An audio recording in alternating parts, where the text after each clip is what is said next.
When Kevin O'Leary announced he was planning on building the world's largest data center in a remote area of Canada, I was a tad skeptical. I still went out and got a custom-made t-shirt of the industrial area it's being planned for, but I just wasn't convinced that an AI-generated promotional video and a letter of intent warranted much excitement. And many other people are equally as skeptical based on the number of comments I got on a video I did on the announcement. But I happened to have the chance to interview the executive director behind it, and he just might change people's minds. In this video, Kyle Reiling goes into detail about how much preparation went into this project and how great timing and a little bit of good luck led them to develop a parcel of land that is literally one of a kind in the entire world. Let's start with Kyle teeing this up. I knew that this was a gem. I knew it was a unicorn.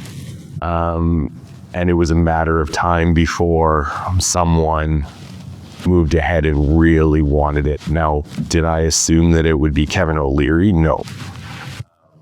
And has my world been turned upside down over the last 2.5 months? Yes. For some additional background, here is where the area is located.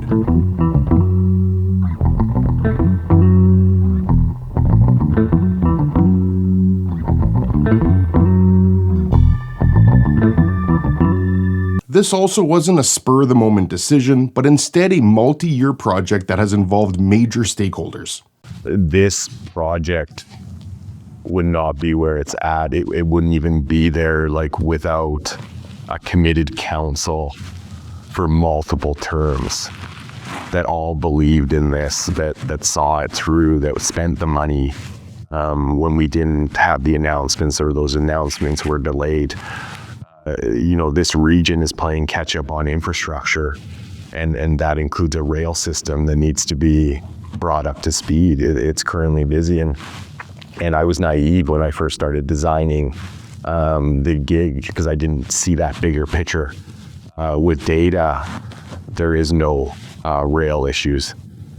So just another one of those things where, if you can answer all of your infrastructure questions, then it can kind of go back and forth, and that was another realization for me of wow, look at the potential of this. We're no longer talking about moving tons of ammonia or methanol through our communities. We're talking about moving data on a fiber. Building a data center is a very complex process, and there are 3 major constraints that often creep up: electricity, water, and internet. Here's how this area is ideally suited for data centers, starting with power. I think that's what it comes down to is having the feedstock. When you start talking about what is 7 gigawatts, what is 7.5 gigawatts? So at full build out, you're talking about a BCF of natural gas. So you're talking about 10% of all the natural gas supply in Alberta. So you need to have that ability to get an abundant supply of natural gas. The second one is it's water. And that's why you would have seen in Virginia, there is natural gas there. And they're just further ahead. They were further ahead in the advancement. We weren't in this position a year ago, even on the water. It's been, years that we've been fully designing to get this outtake system. 4 years. In fact, we're still not fully designed or finished the engineering of the water because we only want to build one system and disturb the aquatics nature once. And to do that, we need to go, and we still need to do a geotechnical of the shore bed of the Smoky, but there wasn't the ice cap last winter.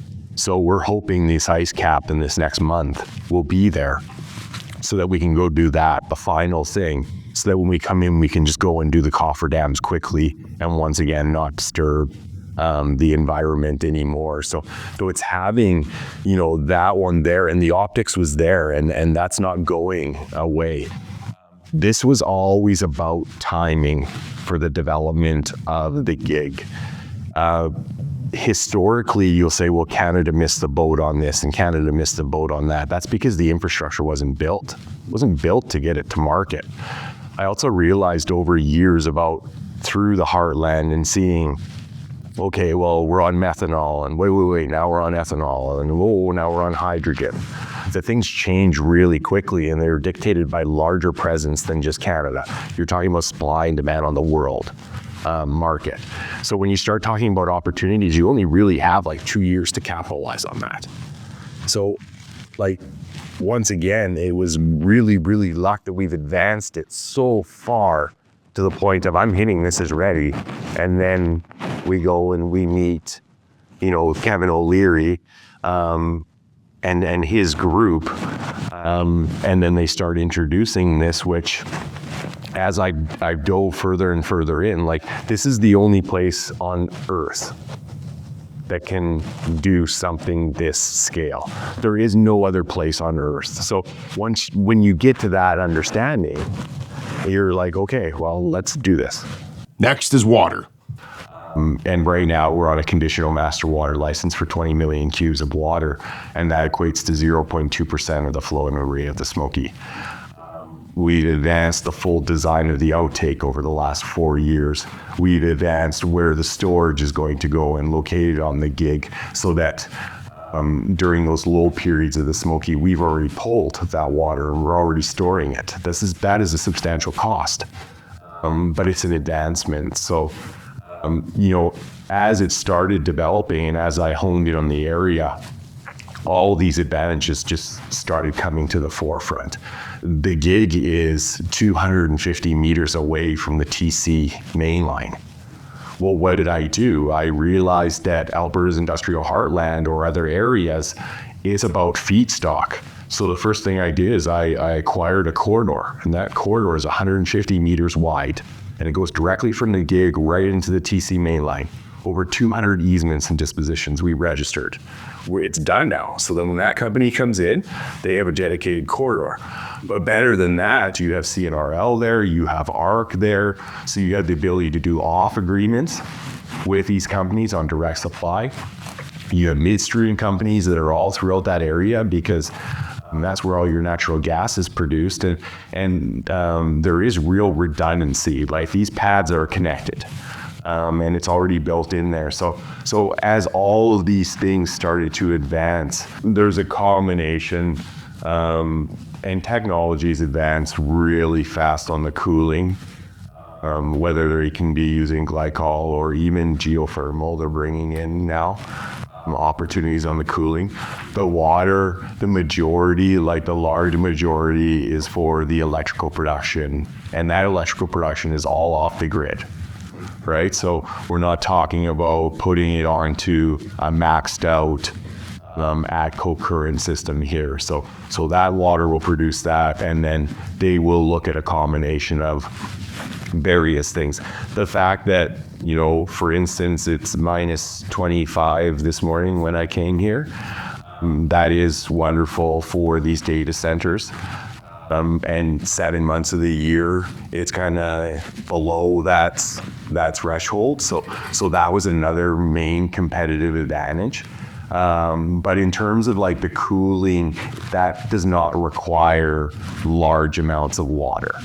That water is dedicated for that electrical production. Then internet. There has been so many moments that I look back and just go, wow, we lucked out, or man, I don't know how we did it, but we did it right. And one of those was 3 years ago, myself having multiple conversations with two champions out of Grand Prairie. They started Canadian fiber optics, and they were always believers in this development. And sitting down with them, they convinced me why I needed to have a dedicated optics line. So there is an installed dedicated optics line the Canadian Fiber put dedicated for the gig. It's hard, and it's 36 inches below, and it can handle all of that data. So from the source. Now you're bang on the redundancy. Carl, who is the partner on the other side from the UAE, with Phoenix, he started that, but he is one of the foremost experts, if not the foremost expert on data center design. and bills. So he is on this project. And just, advancing on all of those things. So the redundancy issue is not so much from the gig, it's getting it down into Seattle, and then it's getting it over out to Vancouver. So it's building in those redundancy models, and it's already been looked at, and there is solutions underway. So that was a huge win. I thought, oh, well, this will be great for the workers, and this will be great for running operations and systems. But I did not attach that this sets us up for this data center, not for one, not for two, but for multiple in the future. So this is why this area is a unicorn. The MD of Greenview, as an initiative, they had moved ahead and developed this Greenview Industrial Gateway for the region, for job creation, for investment, for taxes. In this case, for a brand new sector. You're talking about Grand Prairie region that is so diversified already. You have oil, you have gas, you have forestry, number one in Canada. You have a abundant supply of ag, a strong sector there. And now you add in IT, and you add in data development and artificial intelligence, and all of those job opportunities comes with the new engineers and IT and designers and builders. So this has not been like a shot in terms of our natural gas development, oil and gas. It continues to climb that region. This is just a whole different push, which is really, really exciting. And the region has gotten behind, our Northwestern Polytechnic and U of A. They quickly realize what the potential of this is for the next generation of our youth. Individuals that live in Grand Prairie now can live there and go to school and go and work for Google or Microsoft or one of these, and really have a long-standing career. There's studies out there that these wages are 2.1 times the industry average. And with it comes a whole different feel. So this is a real win for the MD of Greenview, but a real example for other MDs and other communities and other cities to follow. But really understand is that, we just didn't get lucky. This has been over 10 years of an ASP, of consultations, of design, 5 years on water, $5.6 million on a road that we've already built, $50 million to the province of Alberta for the upgrade of Highway 40. So we chose, to try and change the path for the region, but with it comes a cost. And we also understood, though, that we had a clear competitive advantage over others, and that is that natural gas is sitting right there, and that water has the flows and the rates to support it. Now, why is there so much skepticism towards this project and perhaps Kevin O'Leary specifically? It is speculation, but it's pretty advanced speculation in that I'm sitting here telling you that it's really the only place in the world that can do something this scale and now. So we have signed a letter of intent. It has been the coolest experience in my 25 to 30 years. These last 2 months, I literally get up during the day and I have discussions with people in North America on designing this. And then my night starts, and then Devi enters and the designers from there. And over the last month and a half, we have designed a 7,500 acre concept plan with all the roads, all the data centers, the electrical, the easements, dispositions, water supply. Everything is done. So we are progressing very, very fast. The next step is a formal purchase sales agreement, and our legal is working through the details of it. And you're right, they're actively out there promoting now to the world and saying, this unicorn is ready. And we as an MD and as a region and as the province, and you see the premier on Fox yesterday, and we're all in the development of this. This isn't about necessarily Kevin O'Leary. It's about that we have something that the rest of the world doesn't have. And one extra point that Kyle emphasized. And Kevin has a world-class team behind him. So he's out there this is not just a spur of the moment thought. He's got the best of the best working on this. And what are the next steps? So I mean, we can look after as much of the front end, but there still is a process. They still need to go through their approvals. They're still going to have to go through their AUC, and that will take about a year, like in a perfect world, let's say, to get through their approvals. There's substantial infrastructure that needs to be ordered, such as the electrical generators. So ideally, they would like to be construction in that 2026 period. And then operational in that 2027 period. Like, it's very, very aggressive. They would like to do, as they mentioned, phase one. It's $12 billion.